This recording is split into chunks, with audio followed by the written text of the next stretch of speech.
And so I like to help women think about, how do you nurture your other relationships? You're usually curious about them, right? There's somebody, whether it's your kid or your spouse, you want to know what they're thinking. You want to know what they like and what they don't like. You want to understand why they did something or didn't. You care about them and you ask those questions. And so we have to do those things to ourselves, because a lot of time we just react. We do, somebody says something to us, we react, we don't think about it. We're focusing on them and why did they do that and why. And so I try to help women go back to themselves and say, ask yourself the very same questions that you would ask your boyfriend, your best friend, your spouse, your kid, and start to get to know what your answers are.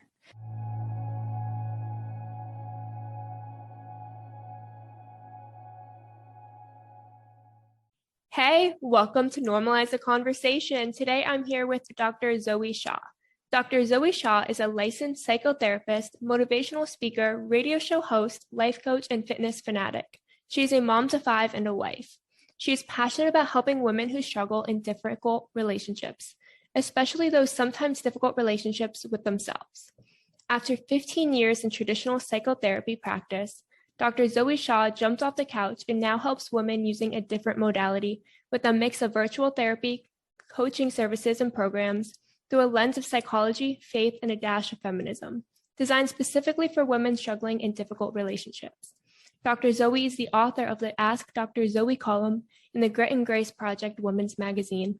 She has been published in oprahmag.com, Recovery Today magazine, and is a frequent contributor to Your Tango. She writes about helping women redefine their strength. You can find her in the media on Instagram at Dr. Zoe Shaw and in most social places at the handle Dr. Zoe Shaw. Dr. Zoe, thank you so much for joining me today. How are you really? Thank you for asking, and I'm honored to be here. And really, right now, I am good. This is my last day before vacation. I'm taking 2 weeks off, so I'm looking forward to 2 weeks hanging with the family. Oh, that's amazing. You must be so excited, especially having such a big family and getting to spend all that quality time with them. Yes, I'm looking forward to it. So, as a clinical psychologist, you work with women to help them create a life that they truly treasure. What inspired you to do this work? My mother, I have to say, was the first inspiration, but I continue to be inspired in various ways to continue my work as I've shifted my work. But my mother, she majored in psych, and so she was always just looking at things from a psych mind, and she taught me to people watch, and she taught me to be really curious about behavior and why people do things. So I think from a very early age, I was inspired through that. I've always had a love of psych, and now I continue to be inspired by the women that I work with, by the women who change their lives, who find strength they didn't know they had, who are able to get out of unhealthy relationships and start healthy ones, repair relationships that they needed to. So every day I get inspired by my clients, by the DMs that people send me, where either a podcast or something I've written or my book has helped them. I love that so much. It's amazing when you get to be continuously inspired. That provides a lot of passion and purpose. And you are doing such amazing work, especially with women in difficult relationships with themselves. We don't talk about that nearly enough. And there is so much shame and pressure on women in today's society. Yeah, it's so true. And first, I try to regularly be thankful for the type of work that I do, because I know not everybody gets to do what they love.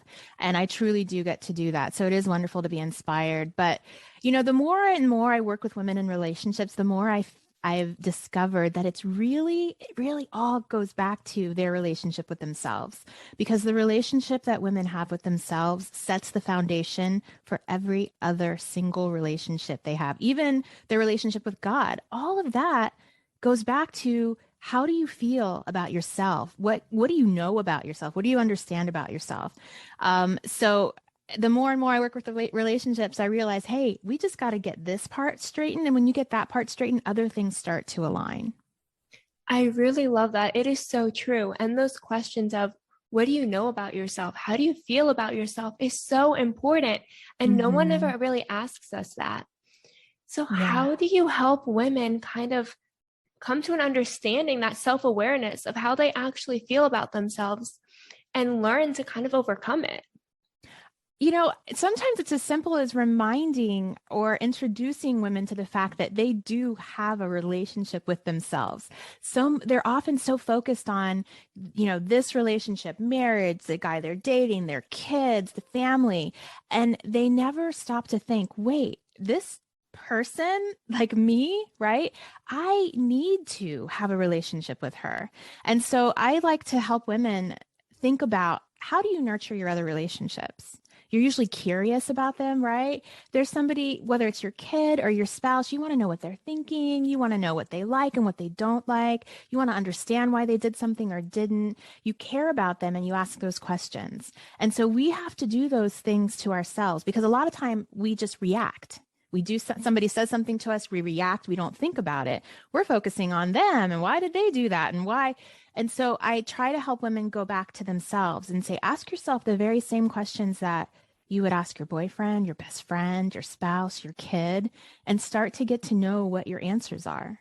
And then, we do things like taking yourself out on a date, journaling, all kinds of things that are so important to get to know yourself. And just like people you're in relationship with, over time, they change. So we continue to get to know people we're in relationship with. The same happens with ourselves. It's not a one and done. Okay, now I know who I am. Now I don't need to explore anymore. Nope, it's a continual process.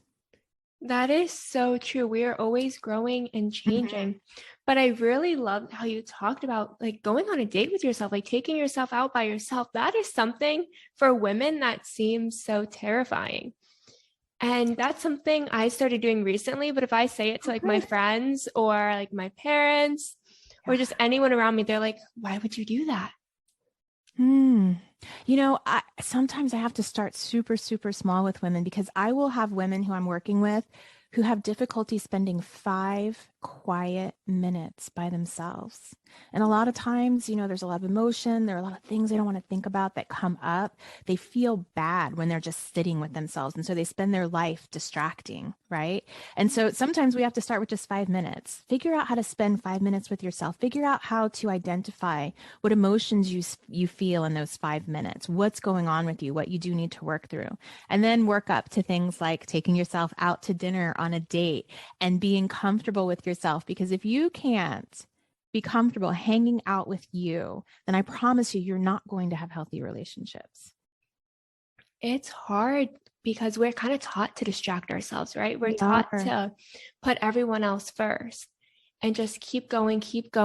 Don't stop, don't slow down. Do what you can to help other people, take care of the household, have a career, do everything. And no one gives us a chance to slow down. And then all of a sudden, it's like you get a moment to slow down, especially with COVID. Suddenly, everyone was Yes. at home and they had to actually sit with themselves, and Right. no one knew how to do it. Few people did. That's why That's true. Netflix binging was like an all-time high, right? You would think people would be able to sit in their home and be with themselves, but most people were straight towards figuring out, how do I distract myself? How do I distract myself? How do I distract myself? Yeah. So, when it comes to relationships women have with themselves, what are the different kinds between, or the difference between a healthy versus unhealthy relationship? Yeah. So an unhealthy relationship is a relationship where you don't speak to yourself well, where you've taken negative talk or things that have been said to you, and you make them your own, and you find out that you're putting yourself down, you're telling yourself horrible things, or you're doing what I call catastrophizing, looking forward and telling yourself all the things that are going to happen that are bad in the future. So if you're not able to spend time with yourself, sitting and feeling a sense of comfort or peace being with yourself, then I would say that's not a healthy relationship. If you find that you're speaking to yourself really meanly, toxically, any negative things, not a healthy relationship. If you find that you don't give yourself grace, meaning, all behavior makes sense in its context. And a lot of times we feel a lot of guilt and shame about who we are, or our past, and we are punishing ourselves and putting ourselves down, and not able to give ourselves grace and realize that decisions you've made were made for a reason. What you did makes sense. It might not have been healthy for you, but it makes sense. And your job is to understand the context, understand why it makes sense what you did. And then if it's something you want to change, figure out how to change that for the future, but not to judge yourself, not to shame yourself. So if you're in that kind of cycle, you're not in a good relationship with yourself. That is so true. And like you said, we are kind of taught to judge ourselves and look back at what we did wrong and why we did wrong and punish ourselves for it. And why did we allow things to happen to us? It must have been our fault. We must have chosen this. Or we weren't strong enough to fight against it. Or why didn't I speak up sooner? There was just all this shame and guilt that comes. Right. So how can that affect our relationship with ourselves and then with others as well? Well, you know, if you're carrying a lot of shame, then like I said, you don't have a good relationship with yourself. So it's hard to have a good relationship with others. But what happens, what it actually looks like is that when we feel shame, we have a difficult time showing up as our real self, right? Because we want to cover it. We want to hide that thing that we're shameful of. So we show up in relationships with this facade, you know, with this idea of who we should be. We're trying to hide the things about ourselves that we're shameful about. And so then when we do have connection, when someone does like us, when we, you know, do fall in love or vice versa, or even familial relationships, when we have that connection, we actually don't experience it fully because there's a part of ourselves that says, well, it's not real because they don't really know the real me. And so you're in connection with people, and even though they are trying to love you and they may love you, you don't fully experience that love. And it creates conflict. It creates internal conflict. It can create conflict in relationships. And so shame affects, you know, it's a ripple effect. It's not just an internal thing. It actually then becomes an external thing. It's amazing how things internally come out externally as well. And we see patterns that we tend to not realize where they're coming from. And we don't really know how to look into ourselves. So I know you said asking yourselves the questions you would ask your best friends and your loved ones, but what are some other ways you can get to some self-awareness? Because sometimes it's hard to learn how to talk to yourself and you don't know where to start with that. So what else can women do? Well, one of the things that's really important to do is to understand what it is you're saying to yourself. So sometimes you have to do a log where you literally have to kind of follow yourself all day. And when you're feeling sad, angry, frustrated, resentful, bitter, whatever, jealous, ask yourself, what am I saying to myself? Write down those actual words. And then you can start to get an idea of, oh, wow, these words, because the words we speak to ourselves are so very powerful. They influence the way we think about ourselves. They influence how we show up in the world. They influence the lens through which we see the world, and that in turn influences our behavior. So you want to know what it is you're saying, because a lot of times we're not aware of it. Once you're able to identify what you're saying to yourself, then you want to ask yourself, where did that come from? Who first told me that? So that you can really understand the context of those words. And then what you want to do is you want to create affirmations that are very specific to those things that you say to yourself to help reverse it. So there's lots of different techniques like thought stopping and then replacing, you know, with the positive. But through your self-talk, you can start to understand yourself well.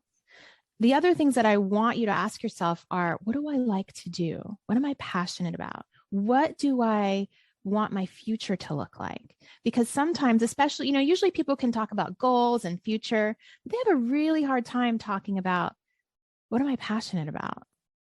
Why am I here? Do you know your purpose? Now that can sometimes be a lifelong, you know, what's the word, coming to knowledge about, but you should be asking yourself those things because you need to be on the path of figuring it out. So really it's asking those deep questions. I love how you brought up figuring out what you're passionate about, because your passion is your why. It's Exactly. what keeps you going. It's what gets you out of bed on those tough days. 100%. It's what makes you smile when you feel like you're falling apart and the world is just crumbling around you. So what are some ways that women can start to explore what their passion is? You know, I love to ask women, tell me about what you loved to do when you were 9 or 8. because and even you, like your face was like, oh yeah, because you can connect a little bit with what it felt like to be a little 8, 9, 10-year-old girl and just doing something you like, not because it was going to make you money, not because it was going to make somebody proud, but just because you intrinsically enjoyed it. And a lot of times people are like, oh well, yeah, I used to like to play with Barbies, so every girl likes to play with Barbies. And I'm like, okay, but what did you do with your Barbies? Because everybody does different things with their Barbies, right? So my Barbies had a library. My Barbies loved to read.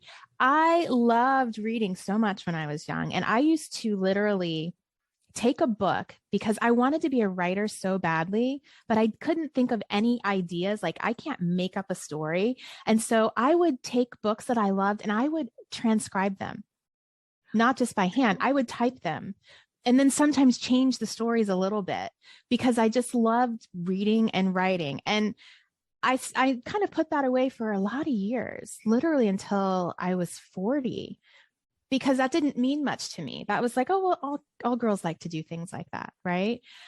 But it wasn't until I really found some things that I wanted to say that I started writing again, and I discovered my love for writing.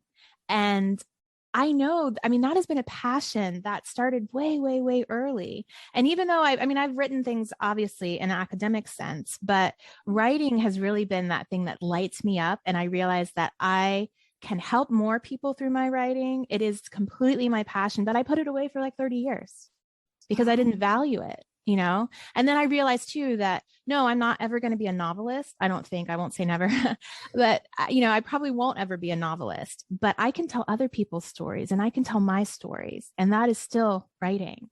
So I ask women, just think about those things that you did when you were little that you might think are inconsequential. And that's probably a little bit of a spark, where your passion started. And I'm sure there's a thread of something in there that is really what you are to do in this earth. That is, first of all, your story is beautiful. I love that your Barbies had the library and you would sit there and you would read the books and type it out and change the stories.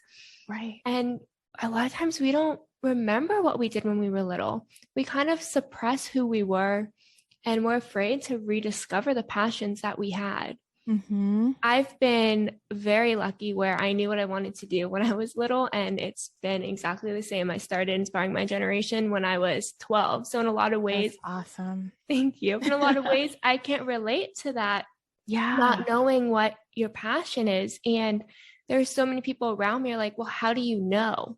Mm-hmm. How do you know what you want to do? How do you choose a path or a route to take? And there's a lot of stress. And then there becomes a lot of shame on, maybe I went to school for something and I realized halfway through it or at the end of it, that's not what I want to do. But now I feel stuck. Do you find that happens a lot? It does. It does. And some people have a direct route like you have, and other people take a very I can't say that word, circuitous route, right?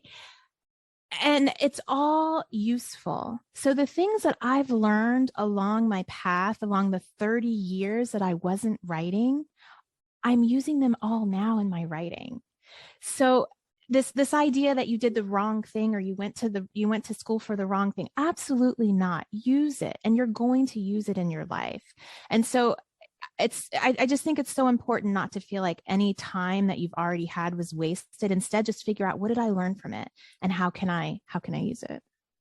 That is beautiful, because you said when we learn from it and we figure out ways we can adapt it, there's always something that we can use it for, even if it's a way that taught us how to learn differently, how to study differently, how to see the world differently. There's always something you can take out of it.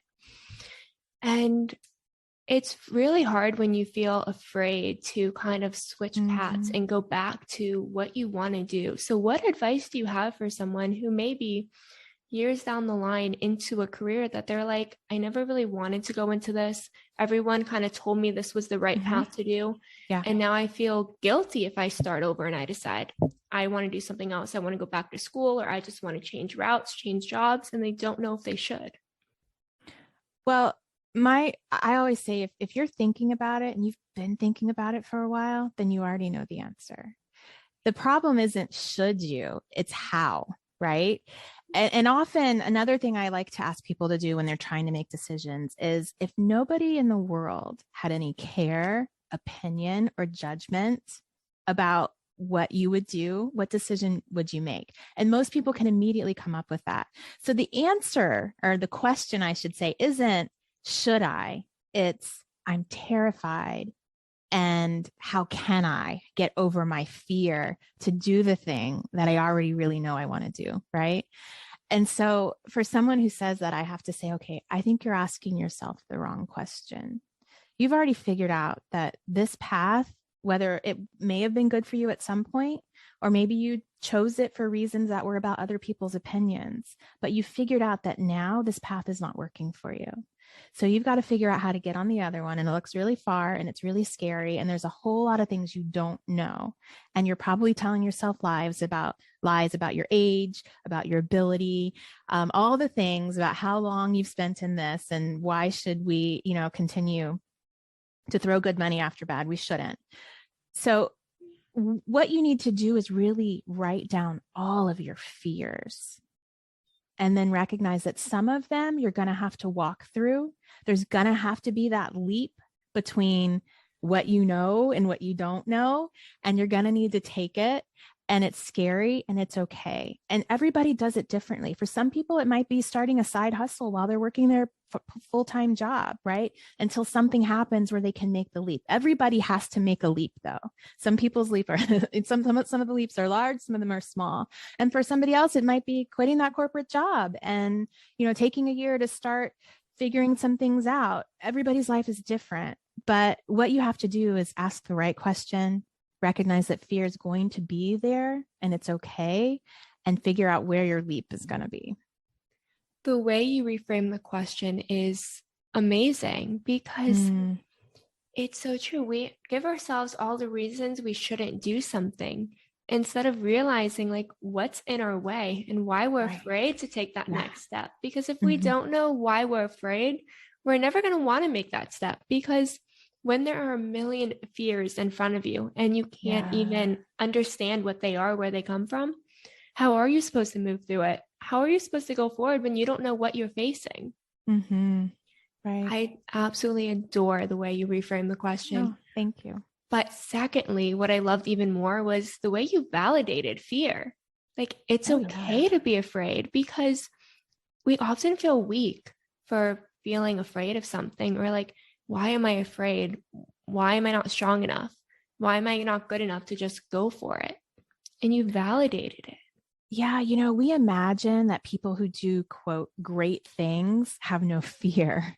And it's not true. It's not true. If you read, biographies, if you read memoirs, you can see the struggle that is really just a part of our humanity. And so when we can recognize that everybody has fear, everybody has imposter syndrome, we all have the same number of, hours in the day and essentially, an average lifespan. And so those are all constraints that we have, and they're real, and there's nothing different about you. The fear is not the problem. It's just learning how to live with it, learning how to, in some ways, make it your friend. You don't let it rule you, but you have to recognize it's going to be there. So you just got to work with it. With all of the fear, all of the shame, all of the negative self-talk that just builds up over time, I feel like it's very destructive to our mental health, especially at a time when we feel unsure of who we are and who we want to be and what our future is going to look like. So what are some ways that we see that affect our mental health, and how can we recognize it? Fear and shame? Yes. Yeah. Well, it definitely affects our self-esteem. In the workplace, it can create imposter syndrome, where we feel like we are just, no matter how many degrees we have, no matter how much training we have, we're not good enough, right? And it can paralyze you. It can paralyze you from making decisions. It can paralyze you from taking steps that you need to take because you're so fearful. And fear can cause, well, first of all, fear is an aspect of anxiety, right? But fear can cause anxiety. It can also cause depression. And so all of those things can happen if we don't learn to really get a hold of it and tackle it in our lives. That is so true, especially the connection between fear and anxiety. And I don't think people realize that. Mm-hmm. And there is a normal amount of fear and anxiety and anxious feelings and worry. And then there's anxiety disorders. And being Yes. able to recognize when you're crossing that line is really important. What are some warning signs that maybe I am so afraid that I am creating or I am living with an anxiety disorder? Those are great questions. The first is if you recognize that your fear is so great that you're starting to stop things, that you're allowing it to stop you from going out to that party, or to not approach someone at work that you need to approach. If you realize that it's stopping you, because one of the things that happens is that when we give in to fear, it grows. And so that's why it's so important to not give into it. But when we start to get into a pattern of getting into it, we stop things in our lives and then it grows. Another one is that if you recognize that the things that you're saying to yourself when you're kind of perseverating on something, worrying about something to such an extent that you're not able to go to sleep, you're not able to get tasks done, then you may have an issue and you need to go in and get some treatment. Another one is when you start to kind of project your anxiety, I should say, on other people, right? When your lens changes so that you're so worried about other people, or your all of your conversations tend to surround protecting yourself or protecting others, then that's when you also know that you need to get some help. So it's basically when it begins to disrupt your daily functioning, your ability to do the things that you need to do, be productive, get where you need to go, live the life of freedom that you want to live. When it starts to really kind of encumber on that, then it's time to get some help. That is an amazing distinction because we often don't know when is it time to reach out for help. Is this normal or am I struggling and do I need support? Right. And people are often afraid of reaching out for support, especially when they're not sure if it's all in their head or not. Because we're kind of taught, especially as women, that maybe it's hysteria. We're making it up. We're kind of crazy. We're dramatic. So we don't know, is it time? Is this real? Or am I just being this dramatic person that society tells me I am? When you say it's all in your head, my first thought is it's all in all of our heads. Yes, it's all in your head, and that's okay. The question is, do you feel comfortable in your head? It doesn't matter if anybody else feels comfortable with what's in your head or what you express. The question is, do you feel comfortable in your head? And when you start to realize that you're feeling a sense of discomfort and it's impacting your life, then yes, it's time, no matter what anybody else has to say about it. And a lot of times, I was just doing this podcast about menopause and the fact that women are told, oh, well, like whatever you're feeling, anxiety or depression, oh, it's just menopause. Wait, we're looking at someone who's actually experiencing anxiety and depression. Yes, they may be going through menopause, but that's not, quote, in their head. That is what it is. And so same thing to you. Yeah, maybe there's a lot going on in your life. Maybe you do tend to be dramatic, but that doesn't mean that you're not experiencing what you're experiencing. That is just mind-blowing to look at it that way, because we tend to feel like if it's on our head and other people seem like it's fine or feel like we're being dramatic, then that's it. We don't deserve help. Or like you said, menopause, hormones. They're like, oh, it's just your hormones. And not knowing if it really is just my hormones, then I guess that's it. There's nothing I can do.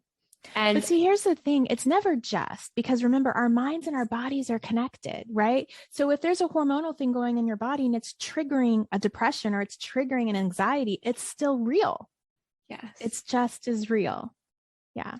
I love that, because I think women need to hear that. I think they need to hear that it's real. You're not, if you're feeling anxiety, if you're dealing with depression, that's not just a normal symptom that you should just be okay with. You deserve support and you deserve help. Yes. So I really want to tie this back into having that relationship with yourself. Mm-hmm. So, what are some action items that you can give to women who are experiencing fear or shame or afraid to reach out for support to be able to start building a healthy relationship with themselves so they can move forward and get the support that they deserve? One thing that can be helpful if you're not ready to take that next step towards therapy or any other type of support is to start journaling. And you don't have to be a writer. You don't have to even be good at writing, but to start journaling, because sometimes the things that you write down, there's something about putting words to paper that can help you discover things that you might otherwise not realize about yourself. A simple thing to start with, if you're not a journaler, you don't know what to say, because a lot of women will say, well, I don't even know what to write, and then they'll start censoring themselves like they're writing for somebody. No, you're writing for yourself, and nobody else needs to ever see it. But a good prompt is to ask yourself daily, what's causing me pain and what do I desire?